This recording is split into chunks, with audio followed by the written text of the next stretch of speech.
Well, Louisiana legislators are trying to push out a new Grift this time, actually creating the I don't know if you want to call it the framework, the platform, whatever, to like actually use gold and silver bullion.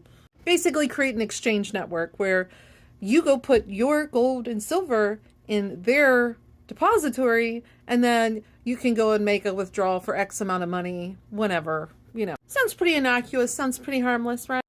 But the reality is that all it does is just give money to the state. And the legislation is very gimmicky, very gimmicky. And an example of this would be that they outline in there that the legislators cannot, nor the depositories for that matter, or the treasurer, they cannot take the value of the golden bullion that you put into this account, this trust fund, by the way. Trust fund is what they're calling it. They can't invest it, okay? They can't borrow on it. They can't loan on it. They can't touch it. It's yours 100%. That's it. And that sounds really awesome, doesn't it? Sounds fucking fantastic. Until then you realize, what? So your money's just sitting there inert, economically inert, doing nothing? And also, I mean, they're going to charge fees for depositing, for withdrawing, for maintenance. And it gets even better. The Treasury, gets to choose where and who the depositories are going to be. Which means basically they're going to put out a government bid and people are going to try and win this contract to house your gold and silver bullion, to run the exchange and handle all of that complicated, exchange processes. Meaning, won't necessarily be here in Louisiana. Third-party vendor, which that's kind of scary when it comes to oversight, don't you think? Now, Louisiana is not unusual in this. There's, I think, like 10 or 11 other states that currently offer this kind of a service. And many of them started off saying, we won't touch your assets at all, to, hey, treasurer, invest 10%. Yeah, go invest it somewhere. And put that earnings in the general fund for us, the state. This happened in Utah recently. Utah, I think it was back in 2010, had said, hey, we're going to, let people use their gold and silver and exchange it for US dollars. They had their magic ratio, whatever. And there you go. They just like a crypto market, but gold and silver. And then last year, Utah said to the treasurer, hey, new legislation, you're going to invest up to 10% of all of that. And then put the earnings back in a general fund for us, the legislators.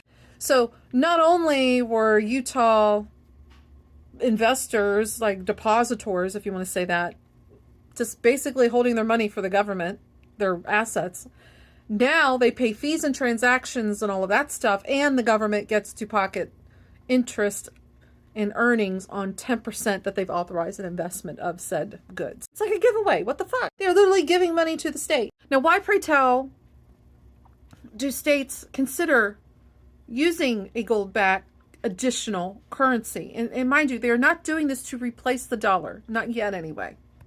But, it's just like, why? Why? Well, in a way, it's like, it's a tax scam. You're being taxed with these fees, basically, but they're just calling it transaction fees. It's like having an apartment with a garage, right? And the garage comes with your apartment, but the landlord is charging you for keeping your vehicle in there. I also think this is probably like setting up the transition for the Trump administration to push for going back to the gold standard. This is part of Project 2020. That's right. They want to go back to a commodities-backed type of system with gold and silver. They even have how much they could be paid and give all these examples in Project 2025.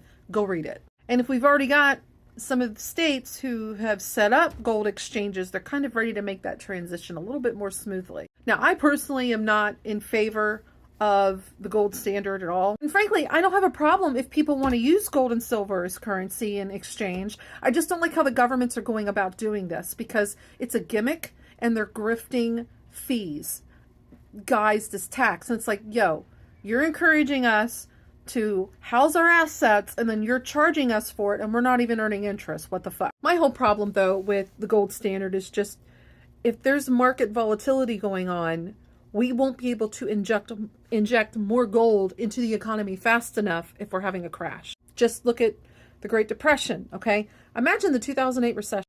We literally will have to go to the mountains to dig out these shiny rocks to inject and boost, the economy. We can't just magically conjure up gold like it's alchemy. And I understand the argument. Some would say, hey, gold, that's the whole point with, the gold standard.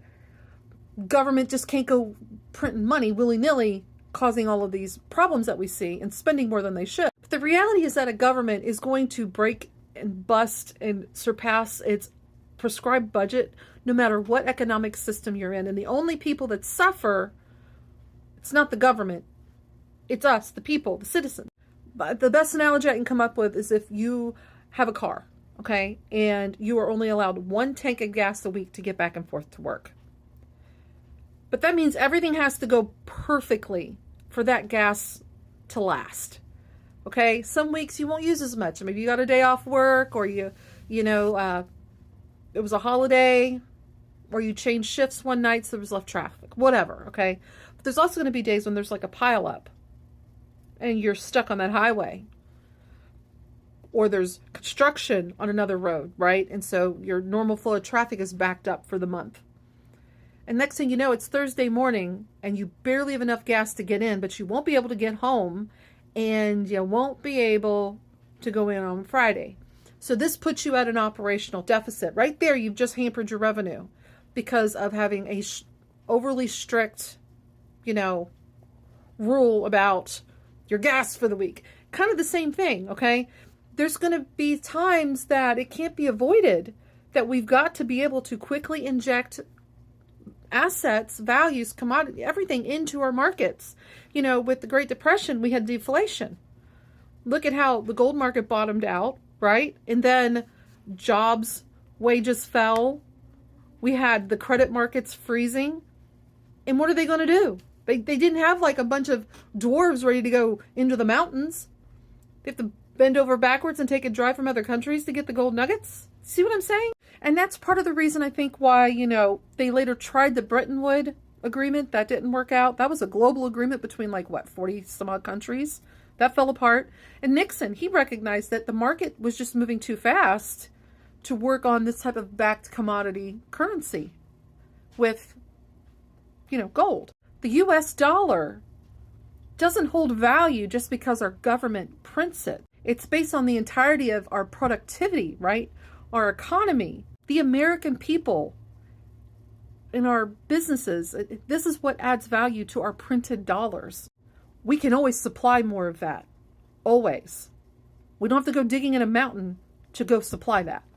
So yeah, I'm kind of against the idea of going back to a gold standard. And I'm not against having secondary currency like this. But Louisiana, Utah, Texas, they're giving you nothing for your investment. You're paying them. You might as well just leave your handful of gold bars in your sock drawer. Seriously. Go put it in a safe deposit box. And when the markets are up, go sell. But yeah, this is just Bill 386 by Mr. Cruz. It's a grift. It's a fucking grift.